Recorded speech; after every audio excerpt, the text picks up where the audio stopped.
नमस्कार, MB news म्हणजे महाराष्ट्रातील बातमीपत्रामध्ये आपले स्वागत आहे। मी मंगेश बोबडे।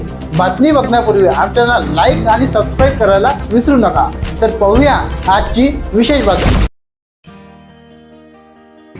कवळेपूर येथे डंबे कुटुंबांकडे आढळल्या प्राचीन मूर्ती। श्री विठ्ठल रुक्मिणी मंदिराला लागूनच घरी सुरू होते खोदकाम।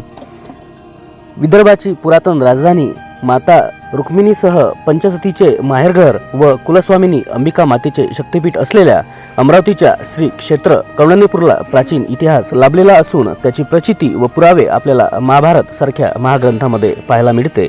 त्याचबरोबर कवळेपूर येथे सुद्धा अनेक वस्तू व साहित्य संपदा आजही आपल्याला दिसून येते।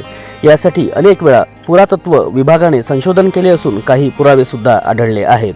अशातच आता आणखी एक पुरावा समोर आला असून कवळेपूर येथे श्री रुक्मिणी मातेच्या मुख्य मंदिराला लागून असलेल्या शोभाताई बबनराव डंबे यांच्या घरी बांधकाम सुरू असताना रविवार दिनांक 4 फेब्रुवारी रोजी 5 फुटाच्या दरम्यान एक प्राचीन मूर्ती आढळली आहे। सदर मूर्ती ही एका अखंड पाषाणापासून तयार केलेली असून 3 देवतांच्या प्रतिकृती या पाषाणामध्ये कोरल्या गेल्या आहेत। नेमक्या या मूर्ती कशाच्या आहेत याबद्दल प्रश्नचिन्ह असून ब्रह्मा विष्णू महेश या देवतांच्या मूर्ती असल्याचा प्राथमिक अंदाज वर्तविला जात आहे। सदरची माहिती ही पुरातत्व विभागाला सुद्धा देण्यात आली असून सध्या ही मूर्ती डंबे कुटुंबांनी विधिवत पूजा अर्चना करून आपल्या घरी ठेवलेली आहे। या संदर्भात त्यांनी काही प्रतिक्रिया दिलेली आहे। ब्युरो रिपोर्ट एमबी न्यूज महाराष्ट्राचे बातमीपत्र तिवसा येथून आमचे प्रतिनिधी श्री सुनील घोळमारे। शोभा डंबे कौंडण्यपूरून बोलत आहे। माझ्या घरी बांधकाम चालू आहे, त्यामुळं 4 फुटावर माझ्या घरी मूर्त निघाली आहे। अड्ड्यामध्येच निघाली आहे। 4 फुटावर बांधकाम चालू आहे।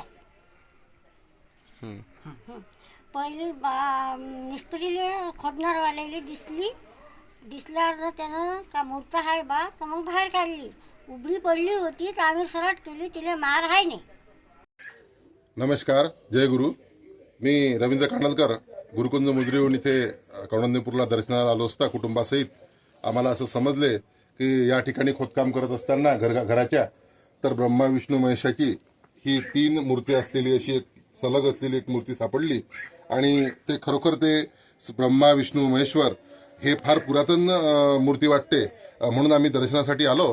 तर या ठिकाणी एक वैशिष्ट्य म्हणजे कवळेपूरचं असं आहे की या गावात कोणीही जरी बांधकाम करण्याकरता खोदकाम केलं असता तर काही चुनखडी किंवा रेती असे असलेले गोटे निघतात किंवा उलटे घागरी निघतात, भरणी निघतात, कधी मूर्त्या निघतात, असा हा पुराणा इतिहास आहे या कवळेपूरला। तर हे त्याचप्रमाणे यांनी घरी बांधकाम करण्याकरता खोदकाम केले असता या ठिकाणी ते उलट्या स्वरूपात ती मूर्ती आढळून आली।